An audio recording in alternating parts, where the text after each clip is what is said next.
I've recovered and feel like I can drink again. You're back? Well, last week was rough, man. After trying to do this show, after starting with day drinking and the opening day last week, last week was rough on me. I did not have a fun show last week. Very rarely out of the two of us are you the more partied one. I drink once a week, and it's tonight. Yeah, this has kind of become more of my Friday night now, honestly. Yeah. So, so you're telling me that your Friday mornings feel like Saturday mornings? Exactly. That's how I know whether or not we had a good show. I'm Mike. I am Brendon. This is Two Dudes Wearing Hats. Thank you for watching. Make sure you go to Two Dudes Wearing Hats or 2dwh.com. Like, subscribe wherever you get your podcasts. Follow on YouTube or Twitch, wherever you're watching right now. What's up, dude? Well, no, I don't know. Now all of a sudden I've gotten this thought in my mind. 2DWHG, Two Dudes Wearing Hats Gaming. 2DWH WW, watching wrestling. 2D I'm trying to put all kinds of more in just letters. Just 2DWH.xylmnoptl. I have a glass here. I have a branding on it? Oh, yeah, it's a Downtown Flavortown glass. Downtown Flavortown. Have you been to any of the Flavor Towns? I went the one in Gatlinburg, Pigeon Forge. It's not Gatlinburg, Pigeon Forge. It's only in Pigeon Forge. But the one in Pigeon Forge, I've been to a few times. I really enjoy that place. When I think about Pigeon Forge, I think about what's his name? The guy, Believe It or Not, Ripley's Believe It or Not. I love those places. That is a great town to be in for those kind of places. Specifically, drinking Maker's Mark. I am back on the Maker's Mark. It's funny, tonight I was gonna actually do 2 beers instead of a liquor and a beer. Yeah. But I know that we're gonna end with a shot, and I'll never forget the old rhyme: liquor before beer, have no fear. Beer before liquor, never sicker. Okay. So I'm going to go back to, instead of having beer followed by a shot tonight, we're going to start with liquor and go to beer after that. Okay. I have Trade Water, Kentucky Straight Bourbon Whiskey from Barton 1792. What was your opinion on that? How do you like that one? Is good, it, sweet, light. Sweet, okay. I was wondering if it was hotter. No, it's on the sweeter, lighter side. It honestly probably is a little bit closer to that Maker's Mark than anything else. That's what I like about Maker's, is it's a little bit sweeter. It just, even on the nose, I guess that's the wheated bourbon. I would say it's not as round. It's not as round as a Maker's Mark. A Maker's Mark is nice. It's round and soft. It's a little bit sharper. This is a little bit like, you get a little bit more, like a tad of the ethyl alcohol on the nose. Yeah. With that high whiskey ethyl alcohol. Gotcha. Delicious, but I would say a Maker's Mark is smoother. This has a little bit more of a rye spice, I would bet. 1792. I hate to admit it. And you know what? Maybe I don't hate to admit it anymore. You know what? I'm going to come out and say it. What? In the bars, you kind of give people shit for mixing their bourbon with stuff. I do like a bourbon and Coke here and there, and I specifically like a Maker's and Coke. Maker's is probably the best. It's expensive in the bar to do it this way. Yes, but flavor wise, it's the best. Like bourbon and a Coke. Bourbon. Yeah. You're gonna hate me when I say this. Bourbon and a Dr. Pepper. I haven't really had that. Let's fucking go, baby. You give me a fuking 100 proof bourbon and some Dr. Pepper. You don't have a lot of bars that have Dr. Pepper on tap, though. It's a Pepsi product, right? It's either that or root beer that goes back and forth. I don't know. I would have loved to work at a bar at some point in my life that had root beer on the gun. We had that root beer would have been on the gun. a black. Did we have root beer on the gun? No, we didn't where we were. At a place Okay. we had root beer on the gun. I would love to have had root beer on the gun. It was my keep behind the bar soda for me. We don't know the gun's the thing behind the bar the bartender uses to spray soda when they make like a rum and Coke. The gun. I would love to have had that back there. Making drinks with that would have just been a lot of fun. Like make something and then just top it with root beer. So much. Yeah, exactly. There's a lot of flavor in root beer and lots. Good root beer is like a really nice. Now I want a good root beer. Now I want like a. You like a glass bottle IBC? Ooh, an I like an IBC IBC. root beer. What's the Buffalo Trace? Freddy's.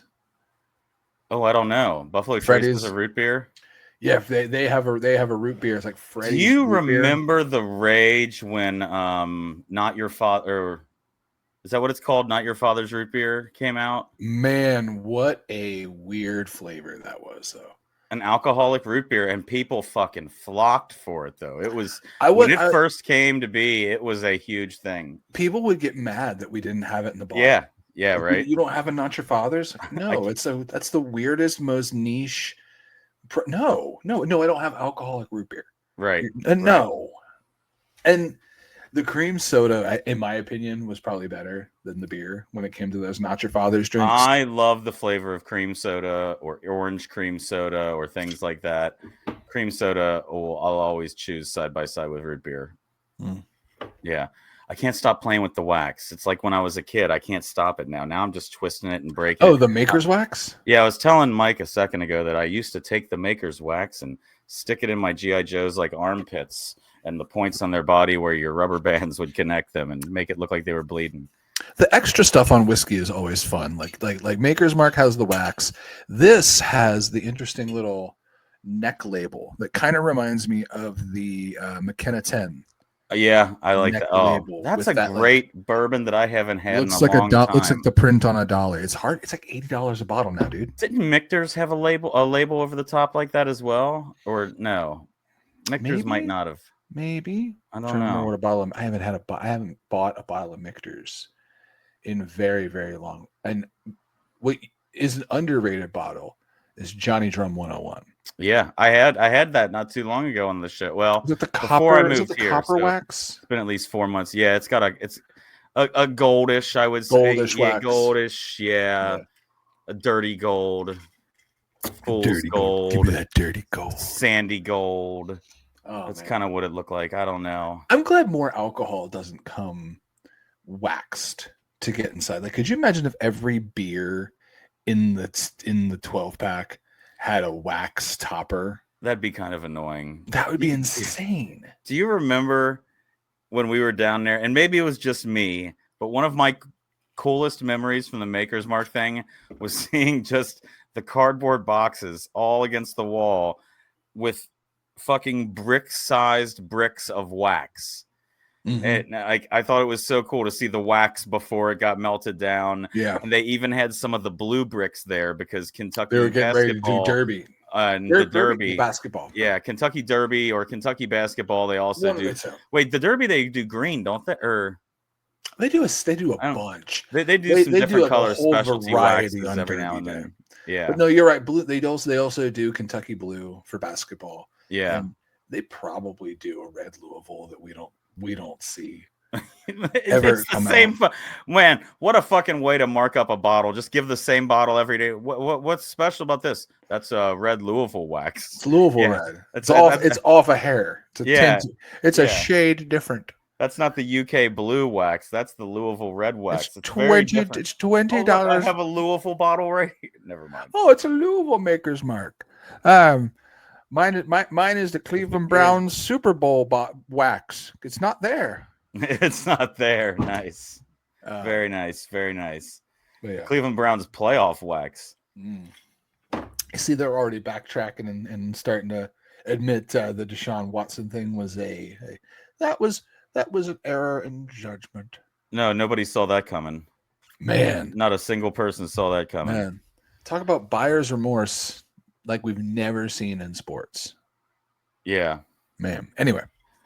What have you been watching on TV, or what have you seen? What's got your attention? So we talked about it's Thursday, so it was Masked Singer Day. Oh yeah. Today. I always watch it a day after, the day behind. Spoiler alert. Singer. Yes, spoiler alert. Spoiler alert for the next 2 minutes of the Masked Singer. We're gonna ruin it. Starting right now. Okay. Great, that was Method Man. Method Man. I loved that was that. It was I grew up listening to Wu-Tang, so it was fun to see it. I was one of those white kids in northern Kentucky who walked around listening to Wu-Tang. So like it was really cool to see Method Man on this show. And my kid's like, who? I'm like, oh, let me tell you. And the Method Man song Right that I now, your listened daughter's to, somewhere Googling Method Man lyrics. why do you sit the coat hanger on the stovetop till it got red hot? And Oh God. like, oh my God. But last night on Boy Band Night, yes, it was him. He was revealed. He was Close Stud spoiler. Muffin. He was Stud Muffin. Now close spoiler. Now close spoiler. Spoiler closed. But anyway, So what I else watched have that. you been watching? My wife and I have been going back and forth with the movie week. We haven't finished this week's movie. We started it, got really sleepy. Is it your week we're to old. choose, or It's is it my her week. week to choose? It was my week. It was your week to choose. It's a Mike movie. Yeah, the 1989 Masters of the Universe with Dolph Lundgren. No shit. And that little musical thing, that bing, bing, bing, bing, bing, bing, bing. Oh man. Oh, absolutely. I remember watching that very young. God, I don't remember a lot of it, but I remember that they were appalled by eating ribs at the one point. They didn't understand how they're, and because it's one of the first scenes, and when they land, Tila picks one up out of a bucket like a rib because they're from another planet and now they're on Earth and they find a bucket of ribs and they pick it up and Tila goes to eat and she goes, why do they put the food on these little white sticks? Yeah. But the Masters of the Universe movie is so fantastic. You've got the little like Gwildor. That's what they tried to make an ET character. They needed an action figure because he's not from the show. Like he's not from the cartoon. He wasn't from the action figures. They made him for the movie. He looked like a little person version of Beast Man. Well, what's funny, like that orange. If you watch like Frank Langella, who plays Skeletor in that movie, is a classically trained actor. He is like a stage, like a British stage actor. Like he's an actor. Yeah. And he's in this Masters of the, and if you watch him commit to these scenes where he is just like, every time I fight, like the passion he puts into like this performance of like a goofy, like cartoon skeleton. Yeah. Is incredible. Courtney Cox is in it as a really young actress.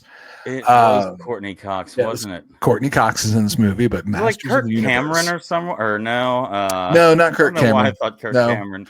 The guy is unmemorable because it's Courtney Cox, and then she has a boyfriend. The actor who plays the boyfriend couldn't tell you his name, couldn't tell you anything else he was in. He's unmemorable. Dolph Lundgren is He-Man. Yeah, oh yeah. And who's basically just a buff dude walking around in his undies with a cape and with a really big cape. And did he do this? Was this pre or post Rocky? I think this was post Rocky. Hold on. Post Rocky. Hold on. So he was already he was getting typecast at this point. You know who should be He-Man?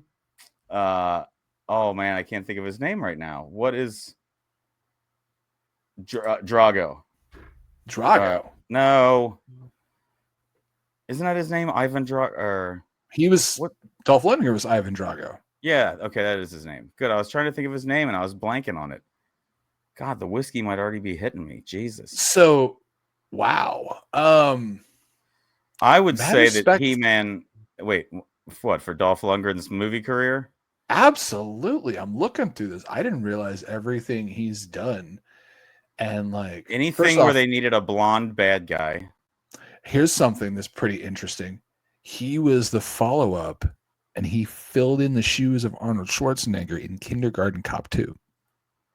Was he really? I didn't even know there was a Kindergarten Cop 2. There was a Kindergarten Cop 2. It was, I don't know who the other guy. Bill Bellamy and Dolph Lundgren. It was two guys. It was instead of just one. It was two cops as Kindergarten Cop. So Kindergarten Cop 2 was Dolph Lundgren and Bill Bellamy. Bill Bellamy. However, There's a name you haven't heard since Y2K. you don't hear about since That's like Y2K. there was like a Family Guy episode that was talking about how was it Kurt Loder and some different people who never made it past Y2K. It was all these MTV personalities. So this was technically the third thing he did. He was in A View to Kill, the Bond movie. Okay. Rocky IV. He was in A View to Kill in 1985. Rocky IV in 1985. So he did 2 movies.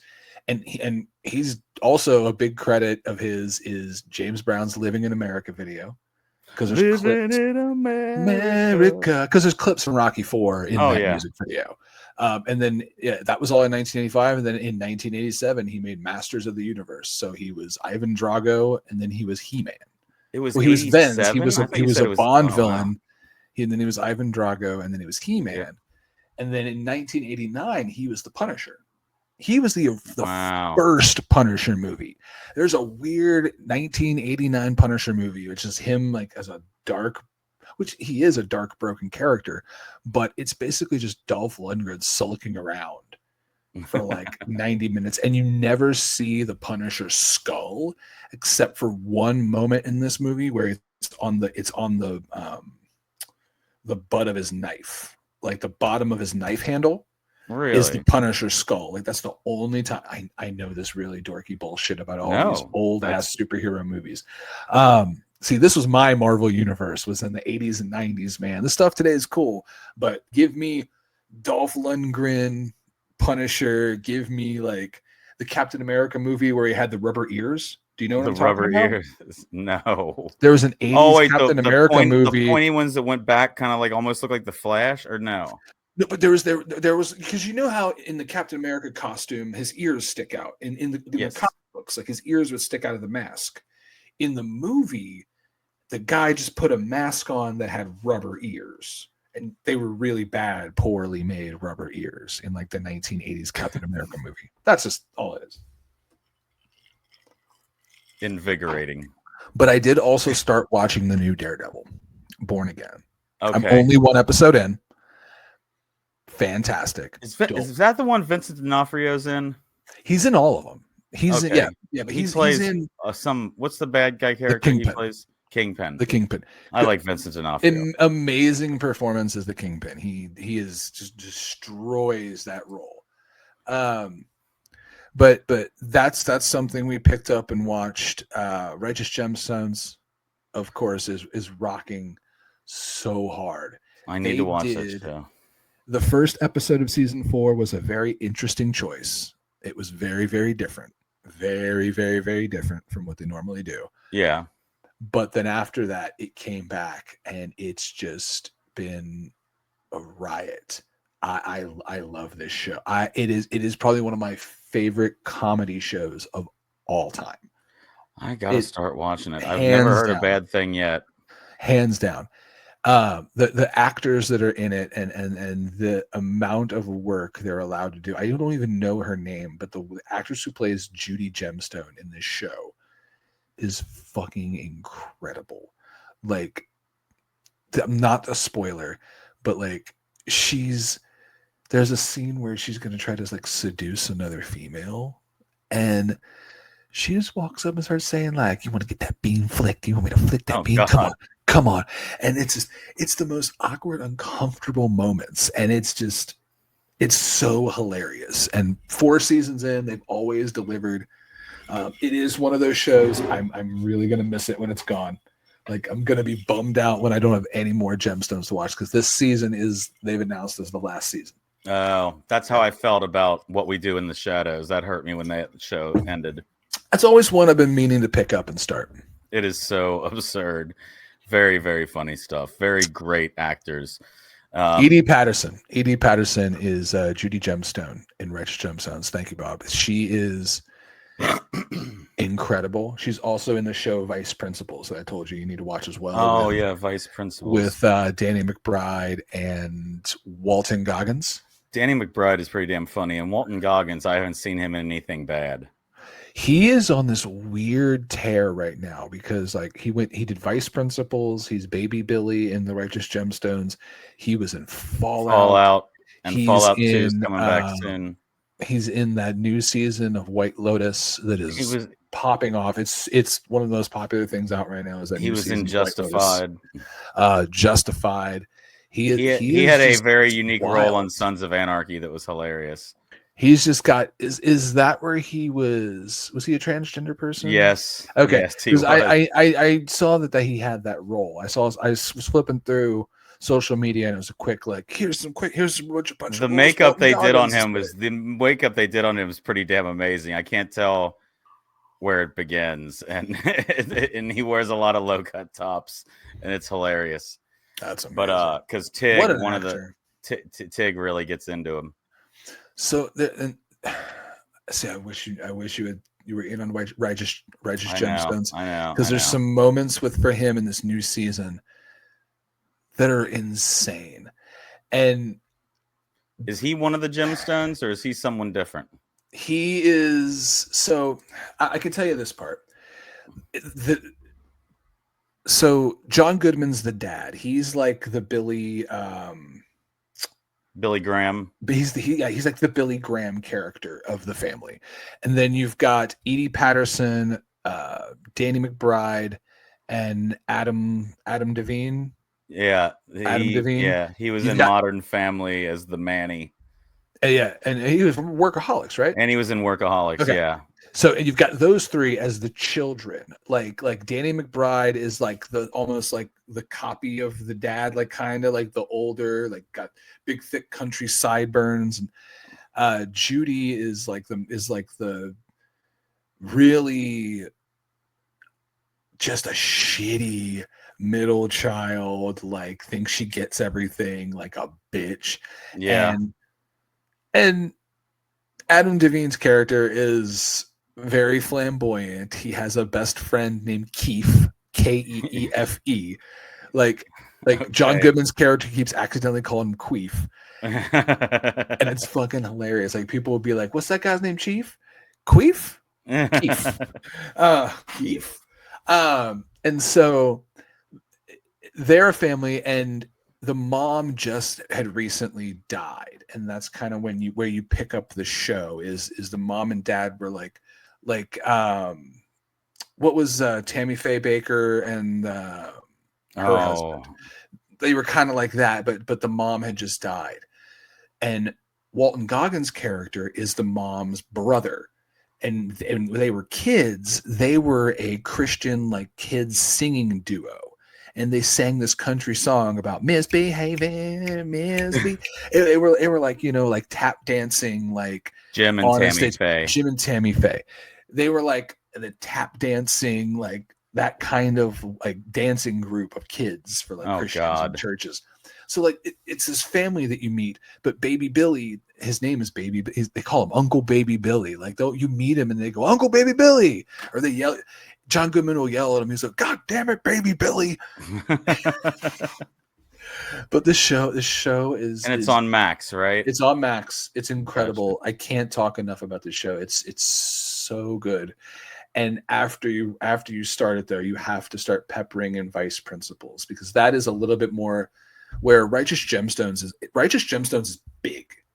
They tell bigger stories. They kind of go, I don't want to say they have adventures, but like there's action scenes and there's like a couple car chases and like it's a big show. Whereas Vice Principals is a little smaller. Yeah. It's really about Walton Goggins and Danny McBride. There's a bunch of extra characters, but you get just scene after scene after scene after scene of them just bitching at each other. And Walton Goggins' character is like this really stuffy, like you would assume he was gay vice principal. And like you go home and he's got his wife, and his wife's mom lives with him, and she's like an older Asian lady who always just yells in, I think, Korean. Yeah. And like just like all these things, just this extreme character where he takes Danny McBride over to his house and he goes, and the woman smells like burnt noodles is my fucking mother-in-law, Min Chin. And like just degrades this woman in front of Danny McBride's character, and this show, well, that show, Vice Principals, is great. It's wonderful, but their whole sense of humor in I think it was called Rough House Pictures. Yeah, is Danny McBride's like all the stuff he makes. that's I what they can't did. get Eastbound and Down, right? Eastbound and Down. Yeah. From what I know, they also do that new show Tires with Shane Gillis. I haven't seen that. But, I've wait, seen I know trailers. what you're talking about. I haven't seen it, but I've seen the like trailers. Yeah, gotcha. You want to hear some randomness before we get on to something else? Yeah. I've got today in history. Ooh, I thought that was a sentence that I processed piece by piece, I've got word today. by word. I was like, oh no. Actually, today. I'll give you the birthdays for today that are pretty good. Doris Day, Marlon Brando, Wayne Newton, Eddie Murphy, and Iron Chef Kat Cora. Isn't that the song? Hold on. Uh-oh. Say the names again. What do you think I'm doing? We Didn't Start the Fire? That's what I'm saying. Doris Day, Marlon Brando, Wayne Newton, Eddie Murphy, Kat Cora. No, that's not how it goes. Doris Day, Wayne Newton, Eddie Murphy, Kat Cora. Nope. Doris Day, Wayne Newton, Eddie Murphy, Kat Cora. No. Doris Day, Eddie Murphy, Wayne Newton, Kat Cora. Yeah, I don't think so. It's also the day outlaw Jesse James was killed. TV Guide published its first issue. I wonder how many people bought the first TV Guide. I don't know. It had Lucille Ball's son on the cover. How did you? That I bet that was probably a reason people bought it, because that's when like people were obsessed with like, we have to see the celebrity, because you didn't have TV and the internet is readily accessible back then, so you didn't get to see these people every single day. So that's interesting. TV Guide, Lucille Ball's son.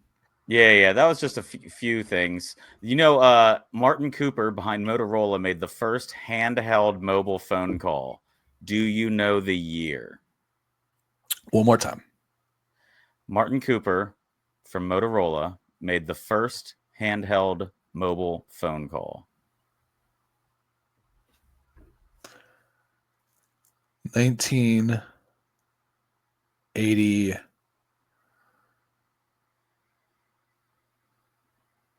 Two. 73. Wow. Right? Wow. There was a mobile phone call in 73. I would have never thought. No, 62 in the chat. No way. So yeah, 93. 93 seems too, because like there's 80s movies with wireless phones. So that's why. Yeah, but they were the big bricks movies. But that's still a mobile call. It said handheld mobile call. So yeah, you could say. But then the car phones were mobile phones, but they were still like, I remember, I think my cousin had one where my uncle had a mobile phone in his truck, and I thought car in the floor, a phone in the floor almost in the middle. Yeah, he had a big truck, so it kind of sat low in the middle down there. Yeah. It was just weird. It was a handset with a cord that just kind of sat on this little mount on the bottom of the dash. It was really weird looking. Yeah. Now looking back, it is hilarious that you basically put a kitchen phone in your car. Yeah. In a thing that how often, and I could never have imagined somebody like, I don't remember ever seeing somebody driving with the car phone up to their ear. No, I don't remember that. I remember seeing that because if I'm not mistaken, the cost per minute was the same as calling somebody to tell you sweet nothings in your ear. Like, hi, big boy. This call's $1.99 a minute. I don't know. Do you remember that? 1-900 love. Those commercials that would come on after Saturday Night Live, and you're like, "What the hell is this?" Oh yeah. Well, Saturday Night Live, and then there would be Showtime at the Apollo. Showtime at the Apollo, and then that stuff would start. Yeah. Or on Friday nights, there was on USA, they would have Silk Stockings. Silk Stockings. And after Silk Stockings, sometimes Silk Stockings came on right after Monday Night Raw. That was a wild night. Yeah. Why wouldn't you just turn off after Monday Night Raw? You were still watching Silk Stockings? Was that pretty good? Did you ever watch Silk Stockings? No, I didn't. I'm sorry. You missed out not watching Silk Stockings, sir. Okay, I'm sorry. Yeah. I missed out. Silk Stockings, and then that would roll right into Duckman. Duckman. 90s USA was on a clip, man. 90s USA was hitting. Okay. Monday Night Raw, Silk Stockings, Duckman. They had I think the Max cartoon was on there for a little bit. 90s cartoons were something else. Like all those like really adult ones, like the Max and Eon Flux and Beavis and Butthead and what was the one that I just never could get into? The Therapist. Dr. Dr. Katz. Katz. I You never. didn't like Dr. Katz? I could not get into it. I would watch Dr. Katz. I watched Dr. Katz and The Critic. I loved The Critic. Never saw The Critic. You know what I'm talking about, though? John Lovitz was the voice of the main character, and the Critic, he was Jay Sherman, and he'd be like, "It stinks," and it would show like these little trailers of fake movies, and it was go, "It stinks." Like that was like his catchphrase. John Lovitz is great. Oh man, John Lovitz is one of those characters that he is a character. Every interview I think I can ever remember him seeing, he does that John Lovitz big character. Well, yeah. Yeah. I loved his scene in the German car in Rat Race with the family and a little bit of ink on the mud. Like it just all fell. His roles and everything were just great. He was great in that little tiny moment of The Wedding Singer, where he kind of encourages them to go crazy, and then goes, "But I'm reaping all the benefits." Right. He's been in some betting commercials lately. Oh yeah, he was in Little Nicky as well, wasn't he? He is in. Oh wow, yeah, that's right. Wasn't Harvey Keitel Satan? Yes, okay. He was. Little Nicky's coming back. You heard there's a second one coming back. Happy Gilmore 2 is happening. Big Adam Sandler summer, I guess. Yeah, for sure. That's what we need as dudes. As men, we need just big Sandler summer. Summer. There was like Hot Girl Summer a few years ago. We just need like big Sandler summer. We all just wear sweatshirts hockey with jerseys. mismatched hockey jerseys with mismatched basketball shorts. Yeah, and like Timberland boots. And we all get a friend, and we all are friends with Kevin James and Rob Schneider, and we put them in all of our. No, I want to see Grown Ups again. I was just thinking about Grown Ups when you said that. Yeah, Rob Schneider is hilarious in all of his stuff. He finds something random to make him do in every one of his movies. 50 First Dates, that character, that random Hawaiian Islander guy. Rob Schneider's movies where he's the main character, though, are bad. Maybe Deuce Bigelow 1 was okay. Maybe. He was Deuce Bigelow, wasn't he? I keep thinking of like The Animal. Oh, Ridiculous 6. That's a great call. Ridiculous 6. Have you seen the Ridiculous 6? I've never seen the Ridiculous. Are you shitting me? It's the cowboy one, right? Yes, it is hilarious. I mean, the 6 brothers are like. Do you know what's really underrated Sandler? What's that? Blended. Never saw it. Blended. Oh, it's Adam Sandler and Drew Barrymore. It's one of those like he's got 3 girls, she's got 2 boys, they meet. Oh, they're a blended family. Got it. And they go on a trip to Africa. Like that's how the whole like movie it happens in the backdrop of Africa with like this whole adventure. But Terry Crews is hilarious in this movie because he's in Ridiculous 6 as well. He's one of the brothers. Scenes will happen in Terry the background. Crews is great, and what it is it's like a lover's resort.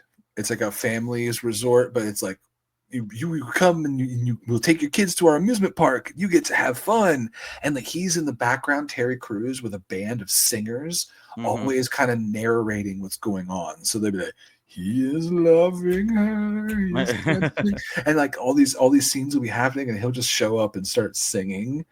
And like when they finally start enjoying each other's company, he's like singing, "Now they're blending together," and but they can hear him, and they're like, "Will you knock it off?" It's hilarious. Did you and Kelly ever watch Modern Family? No, Never did it. My God, that is right. I think you guys would love that. The writing on that is so smart and so funny, and it's just I can't stop laughing. I've just restarted it again, and it is so good. You can't get a better cast. The ensemble cast in there is just fantastic. I've been rewatching a lot of Modern Family lately. We do Abbott Elementary, which is fantastic. I love Abbott Elementary. It's a bunch of great actors. We do. We started Community. Yeah, with Joel McHale. That's really good. We also got Ken Jeong in it too, right? Yeah. We watch a lot of Joel McHale because we also watch Animal Patrol, which is it's like his like sitcom about like animal control. Animal control. That's actually pretty funny. We watch a good amount of that. Just those really fun, stupid. We love stupid sitcoms like that.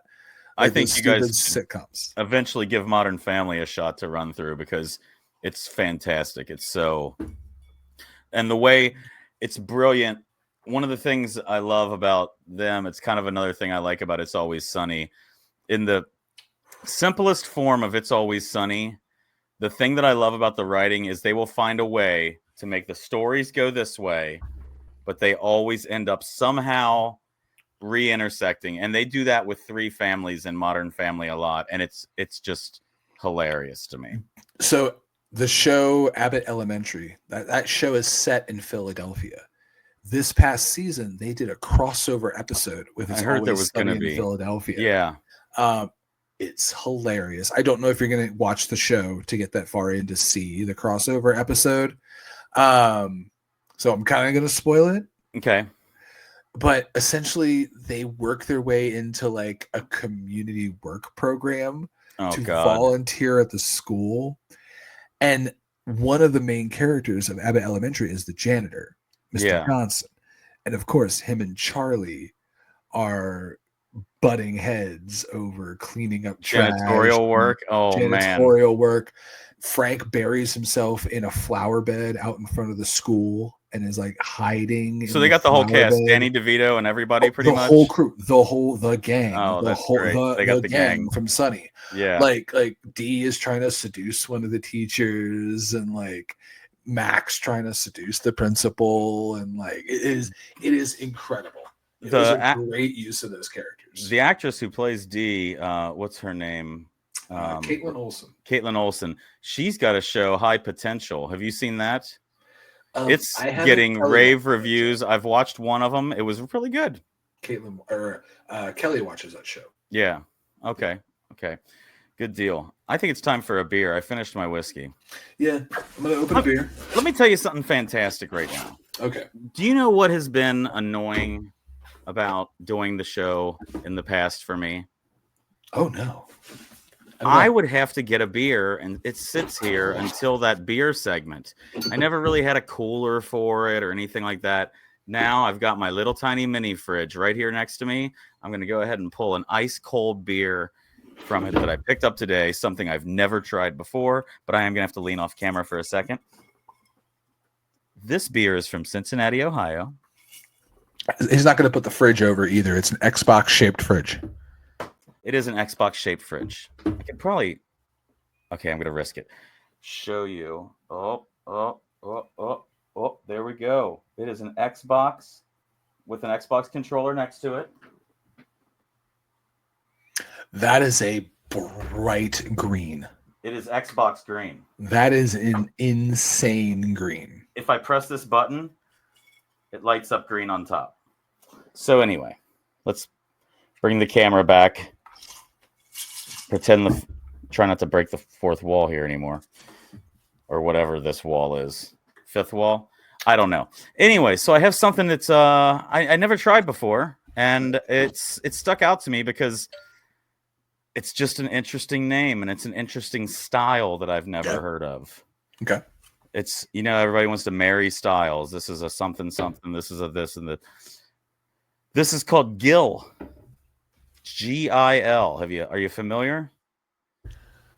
Gil, that sounds familiar. Is that out of So Cincinnati Brewery, West Side? West Side Brewing. Yes. Yes. The Gill German Irish lager. So I was very curious about this. It's a German Irish style lager, 5.5% alcohol, 18 IBUs. It says our tribute to Cincinnati heritage of both Irish and German immigrants.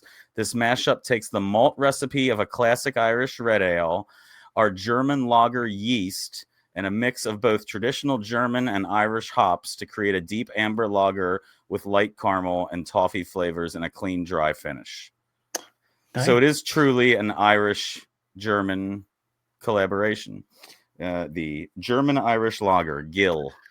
I've had a little bit of West Side's beer before. You ever, when you worked in the bar, did you ever put a beer on just because the salesperson was nice?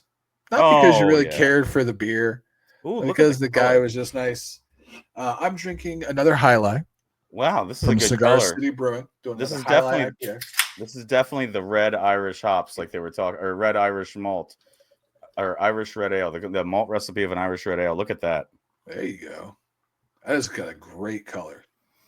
So, smells good. What do you have there? High Life IPA. High Life. Oh yeah, Cigar City. Those are we were talking about that because that is a dangerous sport. Yeah. It's got like the little stick or the cup you throw the ball and you whip it.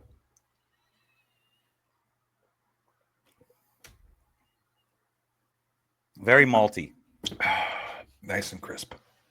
Nice. Yeah, it's not bad. Gill. Still got a little whiskey. German Irish style lager.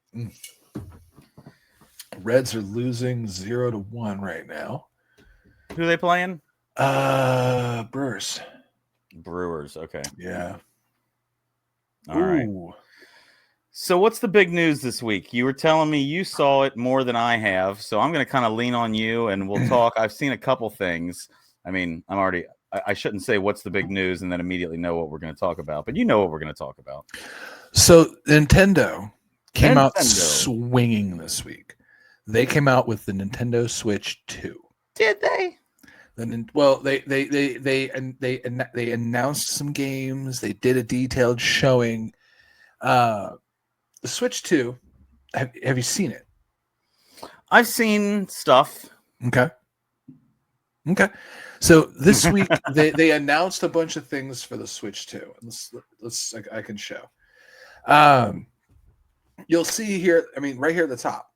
The design of this thing.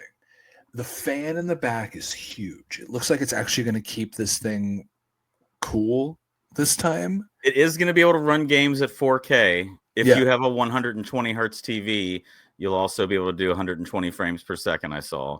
Yeah. But I still don't think they're going to look like I heard like Cyberpunk 2077 or whatever still has like long load times and things like that. Yeah. We still can't expect this to rival a PS5 or a Xbox, can we? But I think it's I don't think it needs to rival it, but I think it's good for this system to start acknowledging those gamers. Yeah, I think that's been a big thing for a long time. If you wanted to play some shooters or sports games or that certain games, it just wasn't a Switch thing. So you just played it on Xbox or PlayStation. Right. And we'll talk about some of those games, but dude, they came out swinging. Yeah, Mario Kart World. Now that looks good. I'm all in for it. Looks insane. That would be the reason to get the game for the fun that we would have with Mario Kart World. The idea it's going to be 24 people per track, 24 racers per track, the most they've ever had in a game. From what it looks like, in this one, like, depending on the vehicle, the costumes change as well. There seems to be like variations to the costumes that happen. Gotcha. Based on, I think, what car you choose, or you might just be able to pick a different costume of your own choice. But this game looks incredible. Yeah, I'm in for Mario Kart World. I like the idea. Mario Karts have always been solid.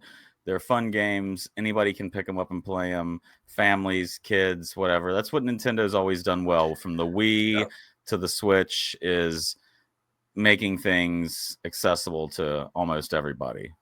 Absolutely. So after Mario Kart, they talked about Donkey Kong Bonanza, their new 3D Donkey Kong, which looks to honestly be the Mario Odyssey Donkey Kong game. Yeah, I can see that. Which I'm here for. Mario Odyssey was fantastic. I will absolutely play a Donkey Kong Mario Odyssey. Bob let me borrow Mario Odyssey for a little bit, and I had some fun with it. I thought it was very cool the way they went between 3D and 2D at times and stuff. We may have talked about this. Did you get all the way You to said New Donk no, City? because you said there's something in there where it's one of the coolest gaming moments you can. It's one of my favorite moments ever in video games. Is a moment in New Donk City. You've got to sometime hunker down, get in there, and get through to that part. Okay, I'll have to. So they announced Donkey Kong Bonanza. They announced some games that people have been asking for. Metroid Prime 4. The first-person shooter Metroid Prime. I don't play these games very closely, but the fans of these games have been waiting for this one for a very long time and asking for it for a very long time. So it's going to be a driving force on this system. What does Jim Cornette say? For people who like that sort of thing, that's the sort of thing those people like. Yeah. We've got Kirby Air Riders. From what I understand, this is a remake. Okay. Of a previous release, and then we have Dragon Drive, a wheelchair basketball game. Huh. So it also seems though this is you take the controllers, how they do the mouse thing. Yeah. Oh yeah. Explain that. You use them. The controllers are able to be used like a mouse. Here we go. I have a Switch controller here. So whereas Brendon's, you can swing it, you can use it like a controller. You can now use these like a mouse with the new Switch 2.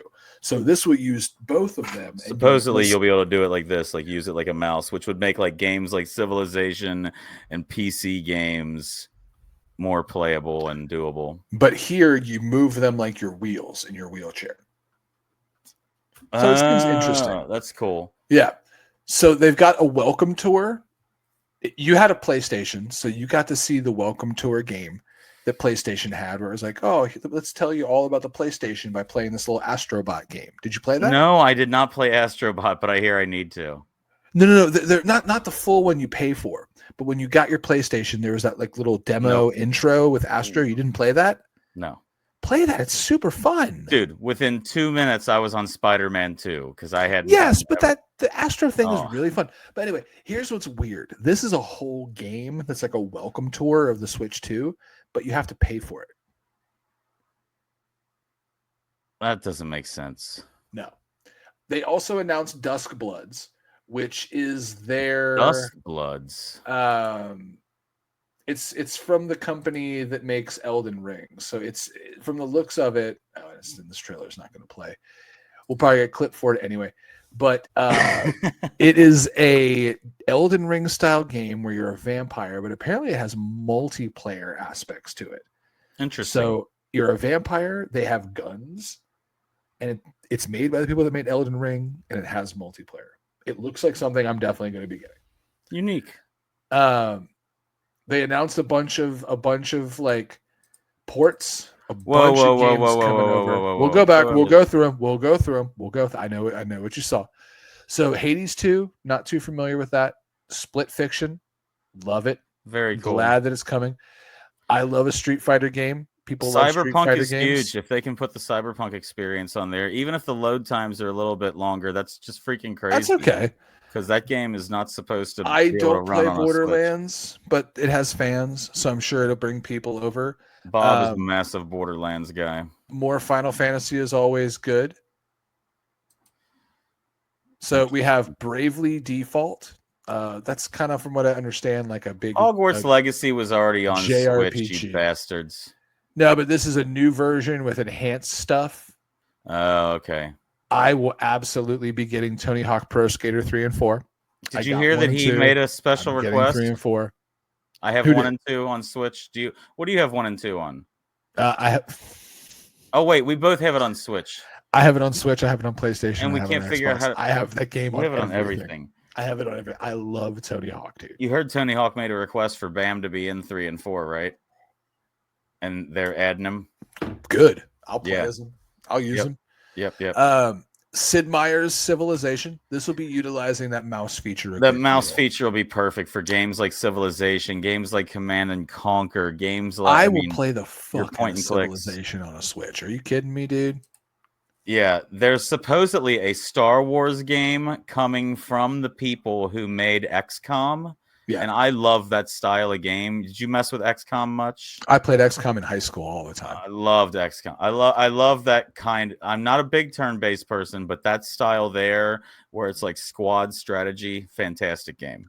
To be honest with you, I would restart Elden Ring on my Switch just for funsies. Yeah. Yakuza, those aren't for me. Those seem like fun. Enter the Gungeon. I played like 30, 40 minutes of the first one. They're fun. It's like a top-down like dungeon game, but you've got big guns and it's got this weird like gun changing mechanic and stuff in it where it's neat. It's cool, whatever. Yeah. Brendon, they're giving me another James Bond game. Another James Bond game featuring a wholly original Bond story. Players will step in the shoes of the world's favorite secret agent to earn the 00 status. I can't wait. I'm going to spend all my time playing this game. Yes. Sound the whistle. There it is. Hitman World of Assassination Signature Edition. Did I tell you about playing that in VR? It's very odd to be Hitman in VR, like where you have to actually like stretch out your fiber wire, sneak over someone's head, and like assassinate people in VR. It's weird. Is this game multiplayer? No. Damn. I think this one is though, right? Outlaws is not. Outlaws is more of a stealth approach. Star Wars, or it was meant to be more stealth at first, but they had to update the game. Look at all these. So we've got Daemon Ex Machina. We've got Deltarune, a sequel to Undertale, like a really popular game. Yeah. Survival Kids. Don't know, don't care. Star Seeker, Astronaut Expedition. It's a cooperative PvE. I mean, that sounds fun. Yeah. And also, you'll see here all the other games that they announced are coming in. And a big thing right here, you'll see sliding by WWE 2K and NBA FC. 2K, Madden and FC. I play FC on the Switch already. That's not that new, but you play what? FC. They have FC 24 on Switch and 25. WWE 2K is amazing to me because that's pretty. I mean, you think of the roster of that game. That's where I'll play that game. With that on Switch, I'll actually get those on Switch and play that on Switch. Some of these games though that are coming out, and also the fact that they have announced, is it going to be on here? GameCube, motherfucker. Now, is that I didn't realize GameCube, motherfucker. Is there something from GameCube you specifically remember that, like, because I never had a GameCube. This was the first system. This was a lot of Zeldas, right? My own money, like Ocarina of bullshit. No, Wind Waker. Wind Waker. Oh, okay. The animated looking cartoony one. There's going to be Soul Calibur 2, one of the best fighting games ever. It opens the door for a lot of incredible games. The GameCube was a fun system. So like there's a game, it's not been announced yet, but there's one called Eternal Darkness that I hope they put on there. Eternal Darkness was this weird horror game. Wait. It's a first person and you have the demons that can come out in the arms, right? Or no, that's the darkness. That's the darkness. Yeah, never mind. Eternal Darkness is a story, kind of a Resident Evil, Parasite Eve style, like PlayStation style, like story game. But it's all about madness and you're losing your mind. So the game will fuck with you. Oh, that's interesting. It'll look like a fly's on your screen. And a fly will move around. And then all of a sudden you'll be playing the game and your GameCube will act like it turns off. That's crazy. And then it'll kick back on. Or all of a sudden it'll start playing a Mario game. You'll be playing Mario game. Go back to your normal. It messes with you like you're losing your mind. Yeah. In the chat, Bob calling out Wolverine. There is a sick Wolverine game that was called It was like based on X2, like the X-Men 2 movie. Yeah. So it was like in that in between time, it was like a mid-story game where you got to like be Wolverine and fight in the woods and kill. God, how good would it be if the Arkham people leaned into a Wolverine game? Come on, give me. Well, that's why there's a Wolverine game coming out being made by the people that made Spider-Man. Oh, is there? And that should probably be pretty cool. decent. Dude, the Spider-Man game is phenomenal. Like, I didn't think there would ever be anything that could rival Batman for a superhero gaming experience and storytelling movie-like experience, but that Spider-Man 2 game does it. This is one of the best things I think that they've brought to the table with the Switch 2 announcement is game chat. I saw that. That's very interesting, where you can see everybody. You're going to have a camera. What's funny is I saw a specialty camera today that they just announced as well. Did you see anything about it? Nope, it's not that one. They have one that looks like Piranha Pete or whatever its name is. The plant. So it's the plant, and then the open plant. Where is that? I want that bitch. I'll Google it real quick. But no, this idea of being able to like chat with people. Mike, hang on. Oh, that looks great. Hold on, let's But that's what it looks like, and it's going to have the camera built in right there into the mouth. I mean, that sounds incredible. But the idea, the Piranha Plant version of the Switch 2 camera will be available at launch. First off, just chat. Chat built into the game without having to open a separate app on your phone. And I can just play Mario Kart and chat with the people I'm playing Mario Kart with. Right. Thank you, Nintendo. That's all we wanted before. Yeah. It feels like they're actually trying to make, whereas the Switch before felt like its own thing. Like there were gamers and then there were Switch gamers. Yeah. Like, it felt like a different vibe. Right. This feels like Nintendo trying to be like other systems. This feels like Nintendo trying to branch out and say, okay, we want everyone. I'll be honest with you. I'm surprised. This is Nintendo keeping up. I'm surprised. You know what? I'm very surprised that it wasn't announced. Either Grand Theft Auto or Call of Duty. I don't think they'll bring a Grand Theft Auto to that just based on like. They already put the old ones on there. Oh yeah, they did, didn't they? Yeah, that's where the bag's open, baby. Let's go. And they've had a Red Dead on there, don't they? Yeah, you can do Red Dead 1 on there. I know for sure. It's an old original, so Rockstar isn't out of the question. But I feel like also the biggest move is going to be, will they put like Call of Duty on the Switch? Like, I think honestly, I would play it that way. Call of Duty's actually just got me back this week. Really, I re-downloaded it. I'm going to start playing Warzone again. I was a big fan of Battlefield, man. I loved Battlefield. I liked those. They were called Grand Operations. Yeah. They would take like 45. They were long battles that were like where you felt like. You like the big grand battles. So, I like to go get my rifle and go hide in some building somewhere and just like watch the battle happen. And I'm going to start picking people off. Is that the where you have like, is that where everybody has one life?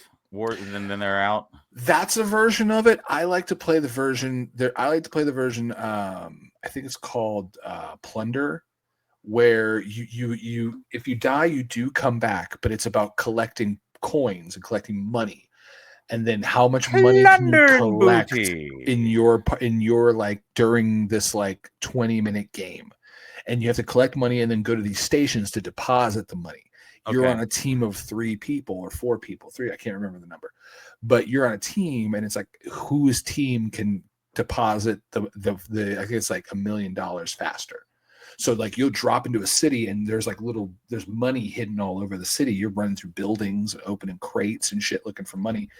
And while you're doing that, people are trying to kill each other. And if you kill somebody, they drop all their money, and you can steal their money. So like. That's the version I like. I like Warzone Plunder. But also the two things they just got me with. They announced Verdansk, which is the original Warzone map. That it went away for a while. They did a bunch of other maps, and they're bringing it back. And I'm so excited. I have streamer friends who made specific posts about that. They're very excited for that map. It sounds like people getting excited about like Blood Gulch returning to Halo or something. It's the same vibe, dude. Verdansk is such a good fucking multiplayer map. Yeah. So fun. There's a waterfall area where you can do combat. There's a bunch of buildings. There's skyscrapers. It was the first Warzone map was perfectly built. Every other map after that was okay. Yeah. The first Warzone map is flawless. And also, they announced, and this is how they totally got me, Jay and Silent Bob. Wait, what? Oh, yeah, they're in Call of Duty. I thought you can have skins of Jay and Silent Bob. And as soon as that happened, I downloaded the game. As soon as I saw that, I went to my PlayStation. I was like, and we're back. We're back, funny. Baby. We're back. So I can go to Verdansk and I could be Silent Bob. Okay. Okay. Sign me up, man. That's pretty amazing. Yeah. That is pretty amazing. Oh, man. Okay, well, that's something they can look at. I mean, I mean, there's no way it wouldn't sell. I mean, Call of Duty is a proven entity across every platform. I mean, if they put it on Switch, it would sell. It's the one thing I when they started announcing, as soon as they started going through this, like we have Elden Ring, we have Cyberpunk, we have Madden. I was sitting here saying like, Cyberpunk's shocking to me, and I haven't ever played Cyberpunk. That was the one that made me say that was when I was like, they're gonna announce Call of Duty. Like it's gonna happen because it's always been the question is like, when will Call of Duty come to Nintendo Switch? Like that's when I thought like, well, here it's gonna be during this announcement, right? But it wasn't. Huh? Maybe it won't happen. Sense. I don't know. Do you want to do a shot?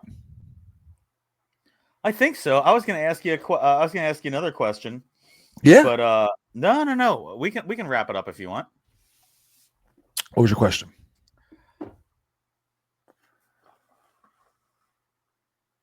Are we excited about and are we going to do something for WrestleMania?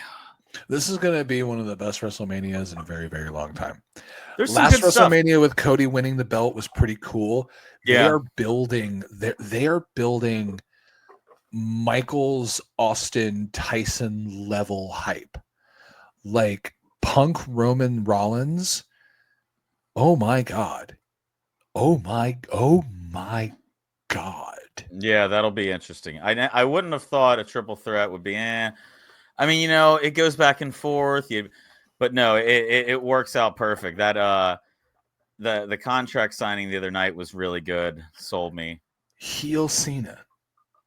Heel Cena's pretty John Cena, baby. It's pretty fun. I love it.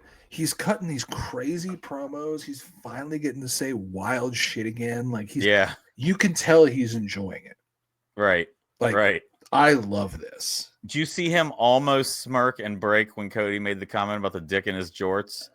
Like it felt like he was about to lose it. There was almost like this proud twinkle in his eye. Like, but when Cena said, "All you've ever done is take their kids' money." Oh yeah. Because that can be construed as both Tony Khan and Triple H and Stephanie. You know what I mean? Like that does cut both ways. It could go either way. And like they're having some great promos. I mean, there was a minute where Cena was cooking him and then Flair gets involved because of because they keep talking about the 17. They keep saying 17, which makes me nervous that they're going to bring in Flair. If they bring in anyone, it's going to be Austin to counter The Rock. That's my thought. Because The Rock might try to get involved. If you had Stone Cold Steve Austin to this WrestleMania, it's the greatest WrestleMania of all time. No, that's my thought is please let Rock and Cena and not Travis Scott. Let Rock and Cena be standing over Cody. Cody's bloody, beaten. Maybe Rock's about to get a ref to start counting in Cena's favor, and then the glass just breaks. Yeah. I'll flip my couch over. It would be like last year when Undertaker popped up all of a sudden behind Rock. Man. That was powerful. Yeah. No, it should be good. 2 nights, both of them look to be pretty good. It looks like now. Am I not? Cody and Cena closes night 2, right? And then Reigns, Punk, Rollins closes night 1, if I'm not mistaken. There's Reigns, Punk, Rollins. I'm pretty sure that's when Heyman said you're closing the first night of WrestleMania. He didn't say close first night. They have not said what night's what. I think there's a real good chance Cena, Rock, Cody go night 1. Because you don't think so? No. Cody Cena is the main event and will be the main event of the entire thing. Mark my words. Here's the night weird 2 part. Main event is Cena Cody. Do you notice what's changed though in WWE? Everything. In a wonderful way. A lot of things. I think a lot of it's for the good. But do you notice what's changed about WrestleMania? What's that? The Royal Rumble winner is not in the main event. Neither Rumble winner. Yeah, neither is it Rhea Ripley? No, Charlotte Flair. Charlotte Flair or Jey Uso. Neither one of them is in the main event. That used to be the reason to win the Royal Rumble was you got a world title shot at WrestleMania. You get to main event WrestleMania. You main evented WrestleMania for WrestleMania. The world title. Now it's just a title shot. Yeah. Like they didn't do a great job of building Jay and Gunther, I don't think. Just this week they turned up the notch with most of Jimmy's blood, but I think they're relying too much on the yeet. I like it. I think they're relying too much on the crowd hype instead of like, okay, what's this character gonna do? Yeah. Like what is this character's deal? It'll be fun, and it'll be something we can analyze in the coming weeks. All in all, I will say wholeheartedly, I am very excited for this WrestleMania. This is actually one of the more crazy, like I get to watch WrestleMania where Penta's involved and like Gunther and Damian Priest. We've been watching Damian Priest since Ring of Honor when he was Punishment Martinez, right? Like Finn Balor, Cody, Rock, all of this stuff. Heel Cena. There's so many pieces that are perfectly in place this year. Like last year was cool, but last year was. I feel like last year, all of WrestleMania, the entire event, was built around Cody beating Roman. Every other sub match even kind of felt like it was building towards that, which was great. Right. But this feels like there's so much shit that's gonna finish, and so many storylines you're gonna close, and so many like cool moments. I'm excited for the week afterwards. We're gonna get the return of Aleister Black and things like that, and the Raw after WrestleMania and SmackDown after WrestleMania are always fun. Yeah, those are always really great. If you don't know what we're talking about, the Raw and SmackDown after WrestleMania is usually when debuts or returns or people moving up from NXT usually happen. So we'll be excited for that. And we'll check in. I'm sure there'll be more news next week and leading up to, is it April 20th and 21st? It's so wild that they put WrestleMania on 19th and 20th. It's so crazy they put WrestleMania on Easter this year. Right. That is interesting. Yep. Ray Phoenix debuts this Friday. That is insane to me in my head that Penta and Ray Phoenix are on WWE TV. Keep them on different shows and just let them be great separately. No, they've already brought up. Let them be great separately. I mean, for a little bit, but once they put them together, eventually, I get you got to do. I get you got to do it eventually. Michael Cole already mentioned the Lucha Brothers the other night. Actually, can I get one belt on Penta before he goes and tag titles, please? please, can we get one solo belt on Penta before he goes to tag title? It's going to be hard to get that Intercontinental title off. And then once you do that, they can be tag champion. They can be. I think Penta's tag going to staples. Can I get one solo belt? It doesn't have to be a world title. It can be intercontinental. It can be US. I feel like I want it to be intercontinental because I feel like that feels like Penta. They're not going to take that off of Braun anytime soon, I don't think. But I would have always thought Ray would be the one to get the singles title first because just everything with Lucha and other things I think like they're that. missing out not putting. I think they're missing out not making Ray Phoenix, putting him in NXT and making him NXT champion. I think that is a miss. I think he could be the underdog champion to. Could you imagine Ray Phoenix beating Oba Femi? That'd be interesting. No, that wouldn't He'd be be climbing all over him. Magic. Yeah. That'd be magic. Ray Phoenix would make Oba Femi look like Andre the Giant. You can't put. It would feel. I don't know. You're in charge of WWE. Okay. You're gonna bring in Penta and put him on Raw, and then you're gonna bring his brother in, and you don't want him to feel like he's getting a demotion below his brother. I tell him you're going to be champion within 2 months. Yeah. I tell him, like, you're coming into NXT. We're going to build to put the belt on you. You're going to be the champion for like 6 months, and then you go up to SmackDown or Raw. I will put money on this, and you and I can figure it out, or we'll figure out a bet of who some gets the sort belt of first. beer.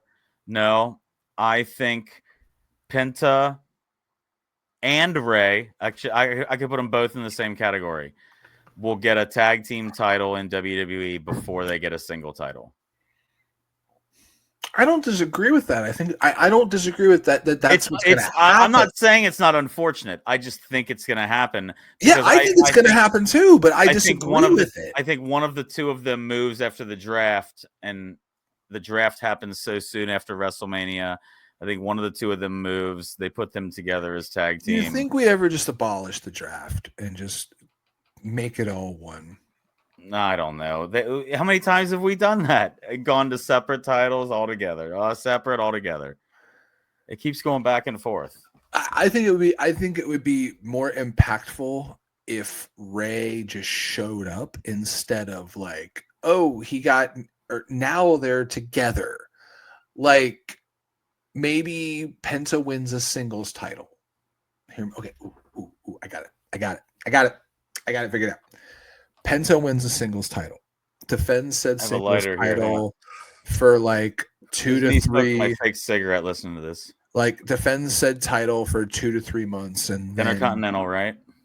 Sure, let's go. Hang on, I'm popping. Hang on, let me reach into my fridge. Braun Breaker's IC champ right now, right? Yeah, I don't think he's gonna give it up for a minute. He's got a hell of a push right now going. But then this is how you move him into world title. This is how you move him into him versus Gunther. Like this is he's got to drop the IC to move to the world. So yes, he drops it to Penta. Penta's got the IC for 2 to 3 months, and then the next big heel shows up. Maybe it is Oba Femi coming up from NXT. Do you make Oba Femi a heel? Absolutely. The ruler. You make that's and not a heel like I'm a bad person, a heel like I'm better than everybody and this is my kingdom. Like I just don't think you don't make that a baby face. You make a heel to the crowd or a heel to other people. If the crowd likes, you can't stop the crowd from liking somebody. I'm saying you can't stop the crowd from doing that thing they do with his music with it. Like but you make him come out and just run everybody down, and he's better. Where now he's like you are a competitor. I want to compete with you. We are gonna have a war. Now just have him say nobody's good enough. You're terrible. Nobody's on my level. Do that kind of a heel with him, and then have him come in and have him be the one who beats the shit out of Penta. And then Ray has to run in and show up out of nowhere to save Penta from Oba. Or no, Oba beats him for the belt. Oba beats Penta for the belt. So Penta's got the belt, and then Oba comes in and beats him for the belt. So Oba has the belt now. After the match, Oba starts going for something crazy, like crush his head with a chair or a steel step or something like that. And then that's where all of a sudden Ray's music shows up, and then they do it. It's not Oba that is the new heel coming in. Who? One of 3 people. Are they in NXT? Yeah, you know the 3 I'm about to mention. They're interacting with each other. Could you picture Ethan Page coming Ricky after Saints, Penta? Ethan Page, or Sean Spears? Yes, 100%. What if it's like a Shield thing? The 3 of them together. What if they're just like? But then they also just got that Dark State. Spears also, yeah. Dark State just started. That's interesting. Spears has his group now, the Culling, which is kind of a cool name. I kind of like that name. Can we talk about Ricky Saints blessing the fans? Have you seen the video of him walking on the rail and kissing his hand and kissing his hand? He was doing it to the ladies. He was doing it for the ladies. Yeah. It wasn't the fans. It was blessing the ladies. Because he's Ricky Saints, it should be him blessing the ladies. He should put it over as I bless the ladies. It's too funny. Nobody is on that man's level. Nobody can smell his stuff. There are great dudes that can do flippy moves. There are dudes I like that Ethan Page wrestle in the ring, but Ricky's incredible. He's good. No, he's good. Ricky's him. All right, we're doing a shot. Let's do a shot. All right. Yeah, NXT has been great. Honestly, I've been having a lot of fun. Crazy. This is as close as they've gotten to that, like Adam Cole, Finn Balor, NXT, Kyle O'Reilly, in a minute. Tommaso Ciampa, Johnny. The women's division is sick. The tag team division is getting interesting. Who's the kung fu girl with the sword? That is Carmen Petrovic. She's good. Yeah, she's good. I don't like the teaming with Ashante the Adonis. I don't think he brings anything to it. You don't need a mouth. He's not even really a mouthpiece for her. He's like the boyfriend. But I like Jada Parker. Miss Parker. Miss Parker. She's great. Parker. Yeah. She's great. Yeah. What a Stephanie Vacour is one of the best signings WWE's made in the last couple years. I mean, it's hard to say that there's a better, not a better signing. Stephanie Vacour is it. Agreed. I want her on main roster. Yeah. I want her kicking everyone in the face, and then I want Stephanie Vacour, Rhea Ripley. And just take my money. Just take it. Just take it. That's a WrestleMania match. Have you ever? I just heard this the other day. It was very cool. It was a South American interview with Stephanie Vacour that said, "Can you tell us something about you that nobody knows or might not know?" And do you know what her makeup symbolizes? I don't. In one of her matches, her face was fractured. And in Japan, where she had wrestled at the time, there's the art of kintsugi, which is golden joinery or golden repair. It is when an object breaks, they heal the crack with gold and mend it together. And now it's more special because of the flaws and the imperfections that are in it. So she actually puts the makeup in the kintsugi style where her face was fractured in this match, that she thinks now she's gotten better, and so that her makeup symbolizes her fractured face. Huh. I thought that was a very cool little fact that I had no idea about that I learned today. It looks cool too. Oh yeah, no, it looks cool. It looks great. Stephanie Vacour is great. I never thought Shawn Michaels could cook like this. Oh yeah, no, he's got a hell of a thing going. Nobody thought, but did you? DX is running the world. Did you ever think that Shawn Michaels would be running NXT and Triple H should be running main roster, and we literally would? And The Rock's daughter would be the GM of NXT, and The Rock is the head of the board. Yeah, right. And like Stone Cold's just sitting on his ranch somewhere with his cats, just drinking beer, going like, "I don't need to be there. Oh, he'll show up when he needs to show up. He'll show up when the money's right." And good for Steve. Good. And I hope the money's right on 4/20 this year. I hope because night 2 that glass breaks and he comes out. I will be so happy. My couch will be flipped over. But The Rock and Austin having a WrestleMania moment again, that would be very cool. I'm supposed to be at work that Sunday night. I might need to take that Sunday night off. So anyway, I've got adrenaline in my soul. Something Cody Rhodes. Something Cody Rhodes. Let's do a shot. I've got shots in my bag. I got 3 bottles. What's the one that looks gray? The one that looks gray. It's the lighter black. The one that's off to the side. No. Yes. That one. You knew what you were doing, sir. No, I didn't. What is it? You knew what you were doing. No, I didn't. Oh, that's the one that looks like eye drops. Smooth berry vodka. Berry vodka. Fries. Fries. F-R-I-S. Fries. All right, here we go. Let's see here. You have a bag. I just have a basket. I have a bag. I just keep adding random shit to as well. Oh, tonight we pull Jack Daniel's Tennessee Apple. I usually pull tasty stuff, and he's usually the one drinking whatever. Shit. Now I'm gonna do crisp, smooth raspberry vodka. It's 70 proof. That might not be terrible. That's 70 proof. Mine is 70 How many proof milliliters as well. is your bottle?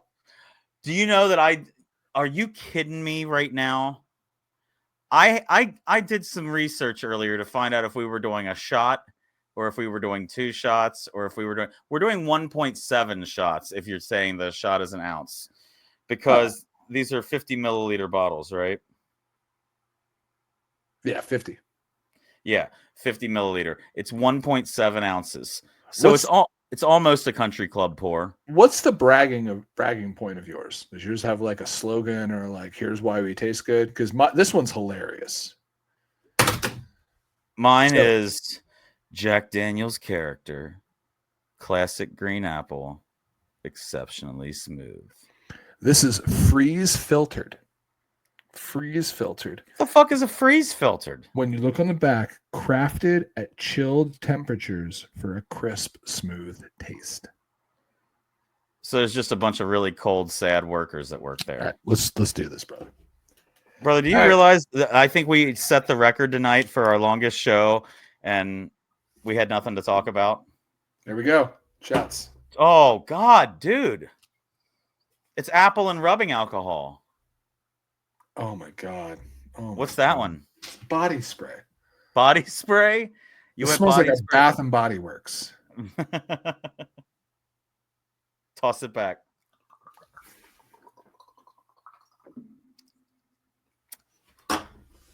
Apple teeny. Oh, God. No?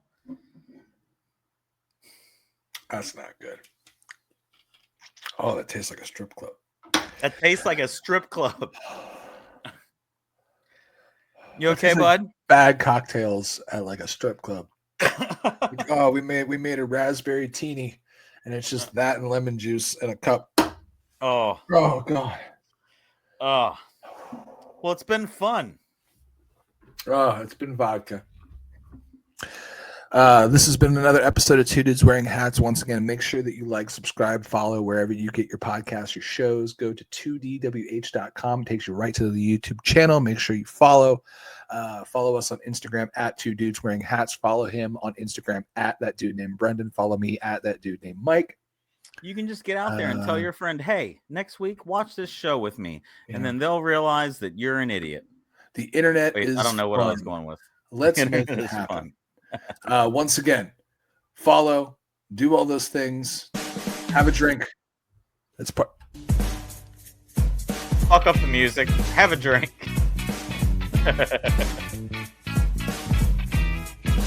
Actual whiskey after that.